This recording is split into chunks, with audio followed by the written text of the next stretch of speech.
الست ملزمة بإيه في الجواز؟ خليني أحكي لك موقف سريع. واحدة بتقول: أنا متجوزة، بطبخ، بنضف، بخدم، وبرضه جوزي بيقول لي أنت مقصرة. في المقابل راجل بيقول: طالما بصرف عليها يبقى ملزمة تخدمني وتعمل كل حاجة. مين فيهم صح؟ ولا الاتنين فاهمين القانون غلط؟ خلينا بقى نهدي اللعب شوية ونرجع للقانون. أول حاجة لازم نعرفها بوضوح إن القانون ما قالش إن الست خدامة، ولا الجواز اسمه لا التزامات. قانون قال حاجة مهمة جدا: إن الزواج مودة ورحمة، مش عقد تشغيل. طيب نخش في الجد. الست ملزمة بإيه؟ قانونا أول حاجة ملزمة بالمعاشرة بالمعروف، يعني احترام، عشرة، حياة طبيعية، مش إهانة ومش إجبار.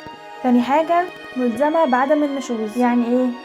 يعني ما تسيبش بيت الزوجية من غير سبب مشروع، ولا ترفض العيشة الزوجية من غير مبرر. بس خد بالك، لو في ضرب، إهانة أو عدم أمان، ده ساعتها سبب مشروع. تالت حاجة ملزمة بالحفاظ على مال الزوج وسمعته زي ما هو ملزم إنه يحافظ عليها. طيب هل ملزمة تنظف وتطبخ وتخدم أهله أو تشتغل غصب عنها؟ الإجابة الصادمة لأ. القانون المصري ما فيهوش نص واحد بيقول إن الست ملزمة بالأعمال المنزلية. طب ولو عملت ده يبقى ده تفضل منها مش واجب، وده مش كلام سوشيال، ده كلام محاكم. طيب لو الست مش ملزمة بالخدمة، ليه ستات كتير بتخسر قضايا النفقة؟ الإجابة علشان الخلط. النفقة مقابل الطاعة الشرعية والقانونية، مش مقابل الممسحة والمطبخ.